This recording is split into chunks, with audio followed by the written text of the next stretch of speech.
Bonjour à toutes et à tous, soyez les bienvenus à l'écoute de votre journal radio des activités sociales de l'énergie. Bonjour Emmanuel. Bonjour Eugénie et bonjour à tous nos auditeurs et auditrices.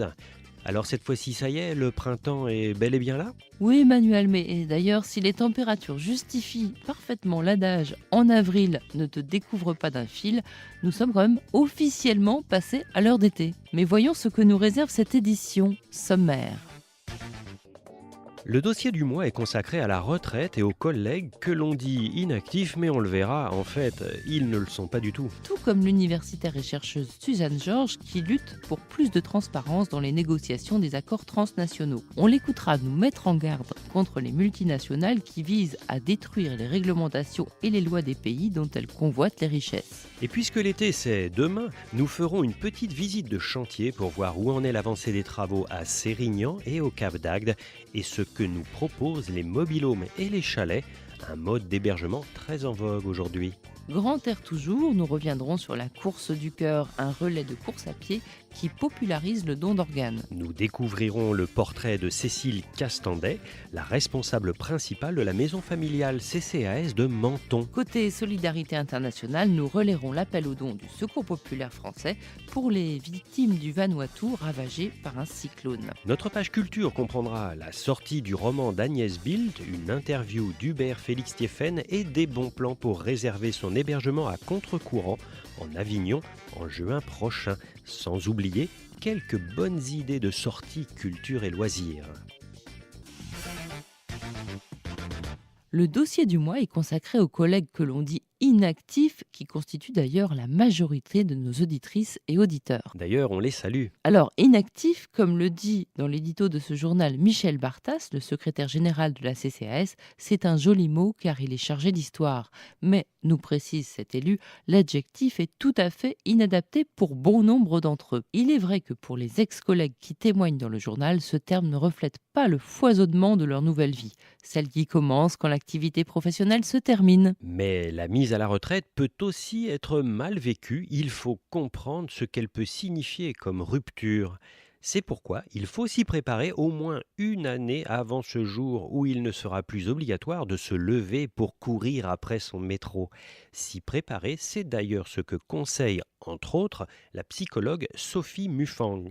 Outre l'aspect administratif à régler, on peut par exemple faire un tableau avec ce que l'on va gagner et ce que l'on va perdre. Car oui, il y a une vie après le pot de départ et sortir de l'entreprise ne signifie pas sortir de la société. En effet, car la retraite, c'est aussi l'occasion de se rendre utile, que ce soit au travers de l'engagement associatif dans les réseaux sociaux des CMCAS ou encore dans l'encadrement de séjours CCAS. Et pour se maintenir en forme, on peut aussi compter sur les actions Gym Mémoire de la Camiège avec les CMCAS. En 2014, 56 journées bien vieillir ont accueilli, renseigné et permis à près de 1400 retraités de travailler leur mémoire, leur équilibre et de prendre soin d'eux.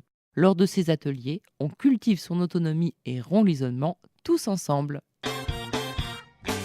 Le mois dernier, nous évoquions l'émergence de mouvements altermondialistes qui luttent pour remettre l'humain et les peuples au centre de la mondialisation. Dans notre monde en question, c'est une voix qui compte, celle de Suzanne Georges, qui nous alerte sur le rôle destructeur des multinationales. À force d'un lobbying incessant, elles opèrent un véritable travail de sape qui entend détruire les réglementations et les lois des pays dont elles convoitent les richesses. Cette universitaire et chercheuse lutte pour que les accords transnationaux soient négociés avec les forces vives du social et non plus secrètement entre entreprises et États. Je vous propose d'écouter ce propos éclairant et argumenté. Le néolibéralisme maintenant nous atteint, nous, dans le Nord. La Grèce en est peut-être l'exemple horrible. Et quand j'aborde cette fois-ci dans les usurpateurs les entreprises transnationales ou multinationales qui prennent le pouvoir, ce que je voulais voir, c'était comment ces entreprises maintenant gouvernent dans toute une série de domaines où elles sont quasiment invisibles. Elles ne sont pas sur le trône, elles n'ont pas besoin de l'être, elles ont des gens pour ça. Mais en fait, toutes les politiques qui maintenant sont en vigueur me semblent être dictées par ces entreprises. Et ça n'est pas du tout une théorie du complot. Avec ces belles journées de printemps, revoici le temps de penser aux vacances d'été, d'autant que la CCAS travaille d'arrache-pied à l'amélioration de votre patrimoine. C'est par exemple le cas à Sérignan ou au Cap d'Agde, deux centres de la côte languedocienne où, après une phase de démolition, les travaux ont déjà bien avancé. Il reste encore du travail pour installer ici des résidences mobiles ou des toiles dernier cri, et là, un grand bâtiment d'accueil. Sur place et dans les bureaux de la CCAS, des chefs de projet et une centaine d'ouvriers s'affairent pour que les délais soient respectés afin d'ouvrir comme prévu début juillet. Et puis, votre journal vous propose un coup de zoom sur les mobil-homes et les chalets. Aujourd'hui, ces habitations de vacances n'ont plus rien à envier aux hébergements en dur. Les bénéficiaires qui y résident apprécient le niveau de confort et le contact plus proche avec la nature, comme lors de l'apéro sous l'auvent par exemple. La CCAS vous présente une sélection de plusieurs centres de vacances proposant ce type d'hébergement. Découvrez-les en surfant sur l'espace vacances du site ccas.fr. À vos claviers. Un petit mot de sport avec la 29e édition de la course du cœur qui s'était lancée depuis la Tour Eiffel le 18 mars dernier. Cette course à pied en relais de 4 jours et 4 nuits vise à populariser le don d'organes. Car être greffé n'empêche pas de reprendre une vie normale, voire même sportive. Ainsi, plusieurs transplantés ont participé à cette épreuve itinérante. Mais si aujourd'hui 40 000 personnes vivent grâce à une greffe, 19 000 autres sont en attente du geste d'un donneur. Dans la rubrique « Ils et elles font les activités sociales », votre journal vous propose de faire la connaissance de Cécile Castandet. Aujourd'hui responsable de la maison familiale CCAS de Menton, cette Bretonne pur jus a troqué l'Atlantique pour la Méditerranée. Mais son véritable engagement au sein des activités sociales, c'est de favoriser le vivre ensemble au contact des bénéficiaires et de ses équipes. Un regard bienveillant et chaleureux. Les 13 et 14 mars dernier, le cyclone Pam ravageait le Vanuatu, un petit archipel situé à l'est de l'Australie. Face à l'ampleur de ce qui pourrait être l'un des pires cyclones de l'histoire du Pacifique, le Secours populaire a tout de suite débloqué la somme de 40 000 € pour une première aide d'urgence. Un appel aux dons a immédiatement été lancé, tant le chaos laissé par cet épisode météo dévastateur est sans précédent. Alors, bien que le Vanuatu soit très loin de la métropole, on peut aider, même d'un peu, ce qui deviendra, pour les sinistrés, beaucoup. Et puis, c'est l'occasion de saluer le Secours populaire français qui fête cette année ses 70 ans de solidarité populaire. De nombreuses manifestations vont ponctuer cet anniversaire. Par exemple, le 30 mai, le Zénith de Paris résonnera d'un concert rock solidaire dont l'affiche comprend de nombreux artistes, dont le chanteur et guitariste M. Culture également sur le journal en ligne du site ccas.fr où l'on retrouve Hubert Félix Thieffen. Cette figure tutélaire du rock à la française et de la poésie revient sur son enfance qui a fait de lui ce qu'il est, un penseur à l'esprit libre, ignoré par la plupart des médias, mais adulé par un public fidèle depuis 40 ans. On peut réserver une place pour l'un de ses concerts sur le portail Culture et Loisirs, mais pour l'instant, on l'écoute.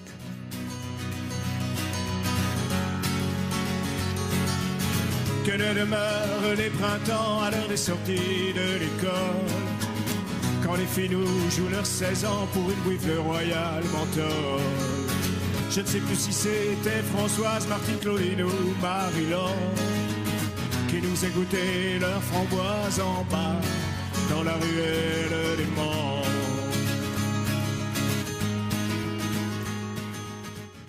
Culture encore, avec cette fois-ci de la littérature et la sortie du roman d'Agnès Bill, La vie rêvée des autres. Cette artiste aux multiples talents, elle est également chanteuse, avait fait la une de votre journal voici 1 an. On la retrouve toujours aussi pétillante. Je m'immisce dans la tête de ces personnages que j'ai entièrement imaginés, entièrement créés. 3 personnes âgées, Ferdinand et Jacob qui ont 80 ans, la petite Jeannette de 77 ans, Madeleine à côté, et 2 personnes beaucoup plus jeunes puisqu'elles ont la trentaine. Et une fois que je les ai imaginées, j'ai eu envie de voir comment ils vivaient. Alors c'est marrant parce que c'est moi qui les ai inventés, mais j'ai eu envie de rentrer dans leur intimité, comme ça, un peu voyeuse. Et puis sachez que pour assister au festival Contre-courant, la CCAS vous propose plusieurs possibilités pour vous héberger et vivre cet événement au mieux. Contre-courant aura lieu du 10 au 19 juillet en Avignon. Réservation jusqu'au 15 avril. Renseignements sur le www.ccas-contre-courant.org. Eugénie, auriez-vous quelques bons plans tirés du portail Culture et Loisirs de la CCAS à nous proposer? Mais absolument, Emmanuel. Tout d'abord du tennis avec la 29e édition des Internationaux de Strasbourg qui aura lieu du vendredi 15 au samedi 23 mai 2015 au pied du Parlement européen. Vous y retrouverez l'élite mondiale du tennis féminin. Et puis du théâtre à Marseille avec le spectacle d'Ariane Ascaride, Touché par les faits, pour lequel un tarif très intéressant a été négocié par les activités sociales. Clôture des commandes le 19 avril. Et enfin, de l'histoire dans le Val-de-Loire. Visitez quand vous voulez les châteaux de Chambord et d'Amboise, deux monuments classés au patrimoine mondial de l'UNESCO. Vos billets sont sans date, mais valables jusqu'au 21 juin pour Chambord ou la fin de l'année pour Amboise. En somme, c'est le patrimoine en toute liberté. Avant de nous quitter, une bonne nouvelle pour cette fois-ci nos collègues actifs. Ils peuvent dorénavant retrouver l'ensemble des offres et des prestations des activités sociales sur l'intranet EDF. C'est un véritable réseau social d'entreprise qui affiche plus de 100 000 profils, draine 75 000 visiteurs uniques par mois et regroupe plus de 250 communautés métiers. Alors, au boulot, retrouvez les activités sociales chaque matin sur votre bureau. Il est maintenant temps pour nous de clore ce journal. Il vous a été proposé par la direction de la communication de la CCAS et le comité de coordination des CMCAS Il vous a été présenté par Emmanuel Colognier. et Eugénie Barbeza. On se retrouve avec plaisir le mois prochain pour un nouveau numéro de votre journal radio. Et nous vous rappelons que nous attendons vos messages sur le répondeur d'Active la radio au numéro suivant Le 01 48 18 60 44. ou sur la boîte email ccas.activelaradio@gmail.com. Une question, une information à nous donner, un message à faire passer. Votre radio vous écoute et vous répond. Suivez l'actualité des activités sociales sur la page Facebook et le compte Twitter de la CCAS auquel vous pouvez accéder à partir de la page d'accueil du site ccas.fr. Au revoir à toutes et à tous. Au revoir Eugénie. Au revoir Emmanuel.